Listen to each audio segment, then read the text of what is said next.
Galerinha, nesse vídeo eu converso com vocês sobre o ácido lático. A molécula essa que existe uma certa polêmica em torno dela, ela é bastante difamada por ser uma molécula que tem efeitos deletérios, né, efeitos não agradáveis, por assim se dizer, ao organismo. Mas o ácido lático, quando dissocia e forma o lactato, qualquer forma química dele, na verdade, é bastante útil ao nosso organismo. Então, o que eu quero aqui é trazer a natureza dessa molécula, por que ela aparece no nosso organismo, em que condições. Se fala muito em ácido lático em relação ao exercício, mas isso é momentâneo, não chega a ser tão importante quanto o outro aspecto do ácido lático quando ele é produzido por outras células, conforme vai ser discutido. Então, o nome ácido lático, se dá o nome, né, de ácido para aquelas moléculas que têm a habilidade de dissociar um próton em um dado pH. Então, em uma solução, né, em um líquido, para falar de maneira mais acessível, que pode ser o sangue, o citoplasma, portanto, aquela parte, né, de dentro da célula, esse ácido lático, quando produzido, ela rapidamente dissocia, então ele libera esse próton no meio, e isso pode levar a uma queda no pH. Então, isso é parte do aspecto negativo do ácido lático. No entanto, o ácido lático não é o único ácido produzido no organismo, é só mais um deles. Na verdade, o nosso metabolismo de animais em geral e dos vegetais também é formador, é fonte constante de ácidos. São muitos, não apenas o ácido lático porque eu fiz uma atividade física. Então, ácido cítrico, ácido pirúvico, málico e mais tantos outros, quando a gente estuda metabolismo lá na bioquímica, quando estuda isso também em fisiologia e dependendo em biologia celular. Então, são várias disciplinas que até podem olhar para esse lado de formação de ácidos, mas quem vê com mais detalhe é a bioquímica. E lá a gente tem uma lista absurda de moléculas que são ácidos produzidos pelo organismo. E nem por isso a gente morre, nem passa mal.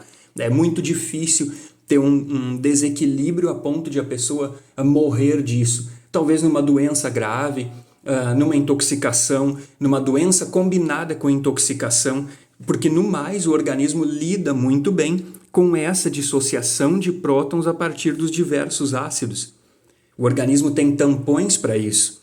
Então o pH não cai simplesmente porque eu produzi os ácidos. Isso é tamponado e eu mantenho um pH fisiológico. Esse pH que eu falo tanto gira em torno de 7,4, é um pouquinho acima do neutro. Esse é um pH geral para o organismo, mas tem zonas com pH um pouco mais baixo e um pouco mais alto. E também micro-regiões dentro da célula, periferia de membrana, que vão ter um pH um pouco mais baixo, mas é normal. Alterar aquilo seria ruim. Então o ácido lático às vezes é chamado de toxina, porque ele age como ácido, mas ele não é toxina de jeito nenhum. Toxina, em primeiro lugar, tem uma diferença aí na linguagem científica, e é a correta, né? É como chamar pulmão de rim, não dá, não é a mesma coisa. Então uma molécula que é uma toxina, ela deveria ser produzida naturalmente. As toxinas aparecem aí na peçonha de animais, bactérias produzem toxinas, então a toxina tem uma origem natural.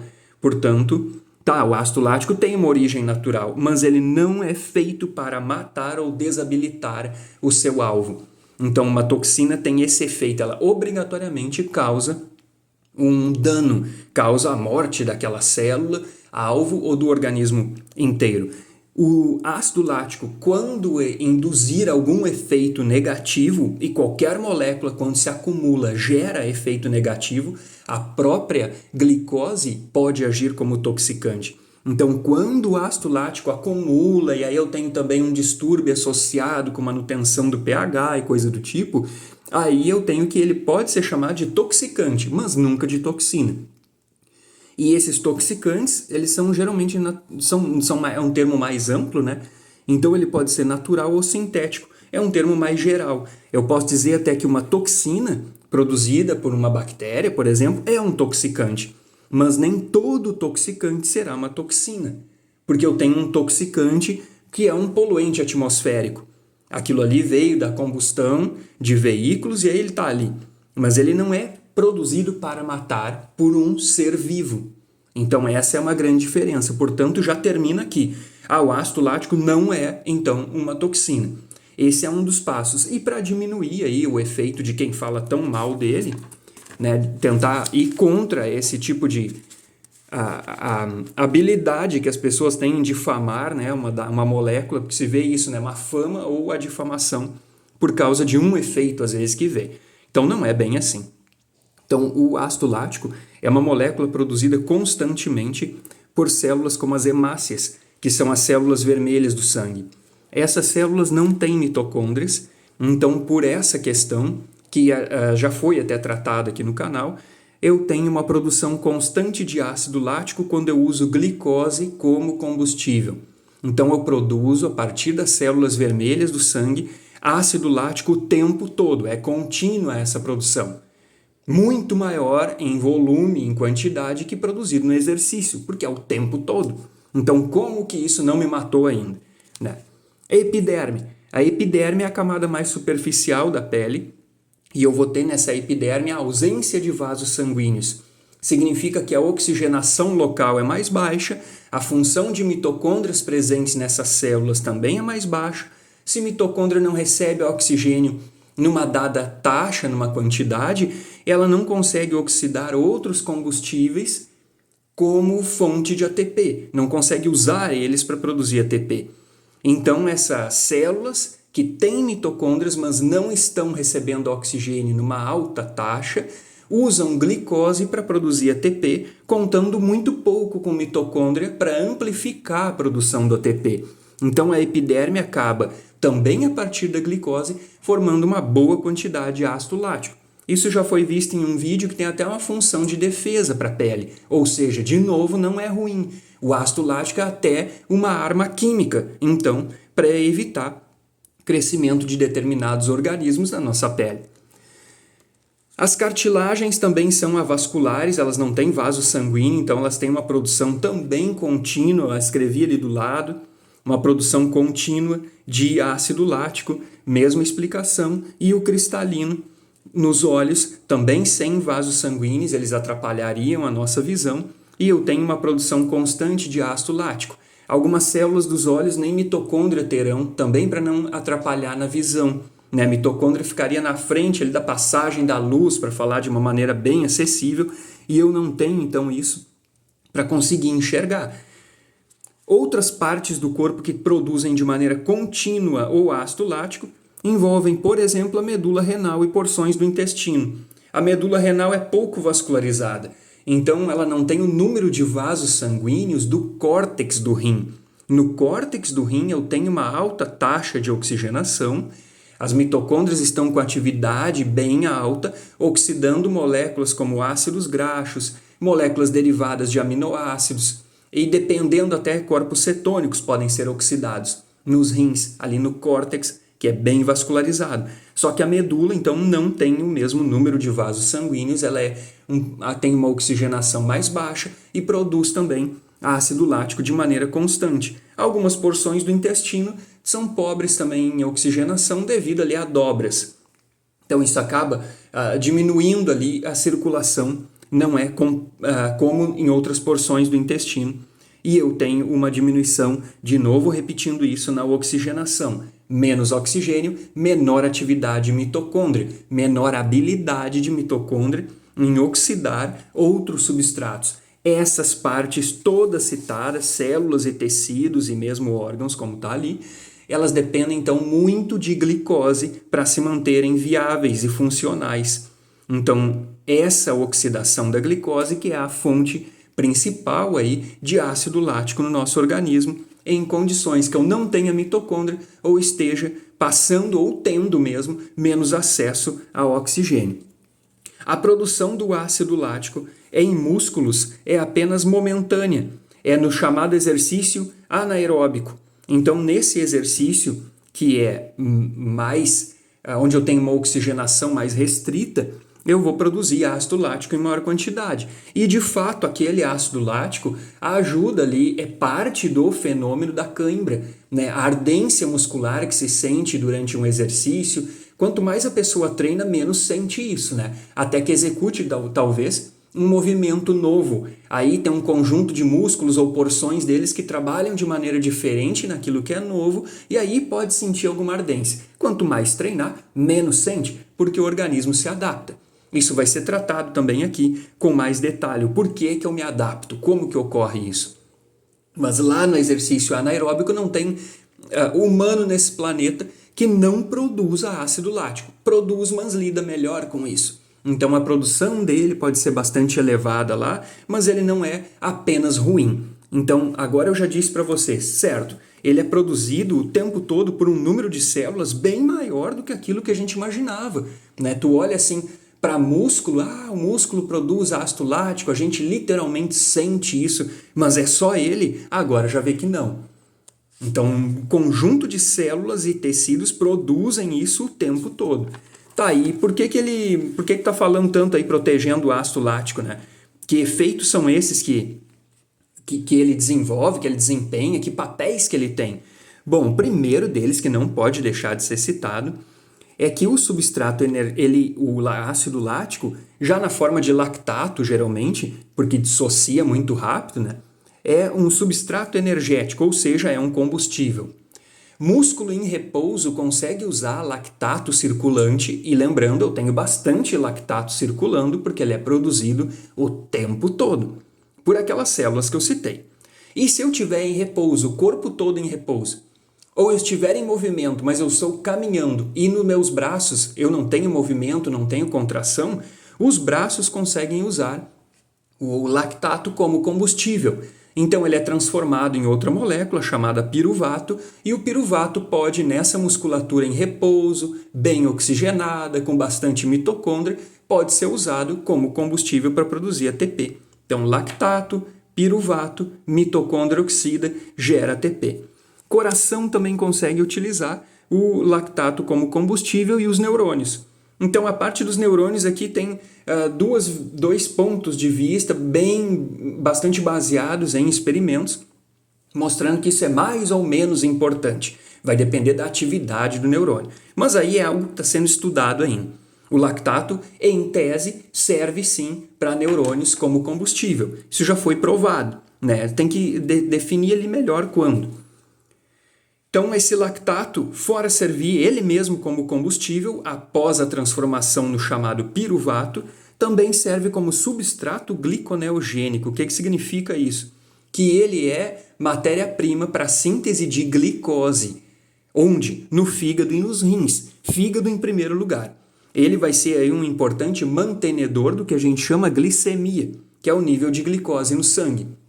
Então, mas e daí produzir glicose? Para que isso? Glicose até é ruim, né? Como se vê no diabetes. Sim, porque lá acumula na circulação, então passa a desempenhar a função, ou melhor, o papel, né? Não é uma função, mas um papel de toxicante. E o lactato, quando se diz que é um substrato gliconeogênico, ele ajuda aí a manter a glicemia quando estamos no jejum. Ou em momentos de estresse, quando é mais prolongado, ou alguma atividade física.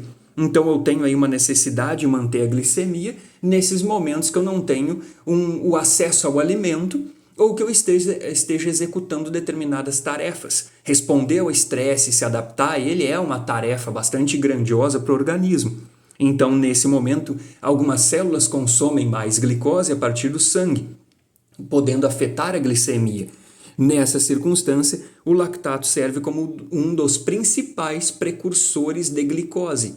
O fígado transforma, então, lactato em glicose e libera na circulação para que outras células, aquelas tão dependentes de glicose, como as células vermelhas do sangue e aquelas outras porções, venham a fazer uso dela como combustível. Por isso que a glicemia é tão importante. Isso também já foi tratado aqui em relação à saúde hepática. Cuide do seu fígado e ele cuide de você. Então, substrato gliconeogênico, olha o tamanho a grandiosidade dessa função. Ele também é um substrato gliceroneogênico.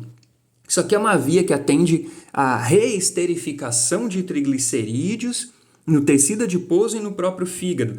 Então, no tecido adiposo é para diminuir, para limitar a liberação de ácidos graxos a partir dali, também durante jejum, ou seja, eu não libero 100% dos ácidos graxos obtidos a partir da lipólise.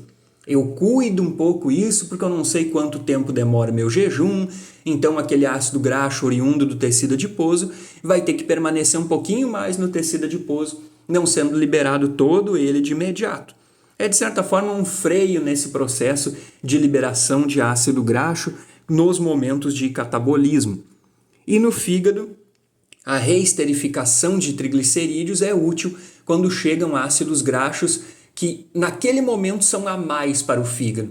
Então ele reesterifica, forma o triglicerídeo usando lactato para a produção do glicerol 3-fosfato. Nesse glicerol 3-fosfato eu ligo os ácidos graxos que eu não vou usar naquele momento no fígado. Formo um triglicerídeo, embalo em VLDL e mando de novo para a circulação.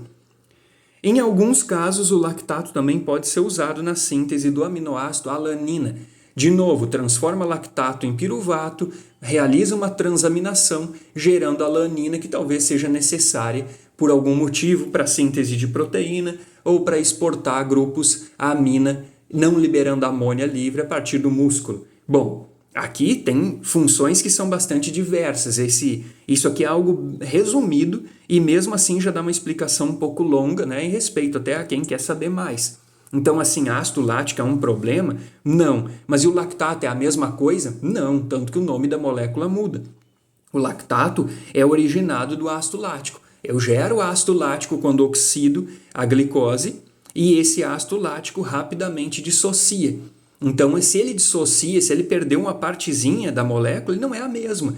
Então, ele passa a se chamar lactato, mas a origem está muito próxima. Então, o lactato também é derivado da glicose. Eu oxido ela e formo ácido lático que dissocia em lactato. Não tem problema dizer isso. Então, extremamente útil, muito importante para momentos de risco de hipoglicemia. E ainda servindo até como combustível. Então, como assim ácido lático é uma toxina? A pessoa não sabe o que é ácido lático e também não sabe o que é toxina. E merece saber, né? Qualquer um que tenha visto uma desinformação dessas merece entender melhor isso aqui, porque é parte do nosso corpo. Então, para fechar, ele não é uma toxina de jeito nenhum, pode atuar como toxicante, porque qualquer molécula ou íon acumulados num dado ambiente biológico pode induzir efeitos ruins, efeitos deletérios. O ácido lático e o lactato, o par, então, é extremamente útil. E para completar, quanto que a gente produz mais ou menos? Coisa aí que vão por células vermelhas, né, do sangue, 29 gramas de lactato por dia. É bastante coisa. A pele fica em segundo lugar e o encéfalo em terceiro. Isso são dados de livro-texto, e em livro-texto, artigo, sempre vem assim, tá, mas em que pessoa, né? No caso, é homem de 70 quilos em repouso. Então não está falando tanto de músculo aqui quanto é produzido. Mas músculo, dependendo do exercício, não vai produzir mais que hemácia e pele, juntos, porque o tempo todo estão produzindo. Vai depender da duração daquele exercício, aí entra uma série de poréns e entretantos. Mas aquilo é momentâneo.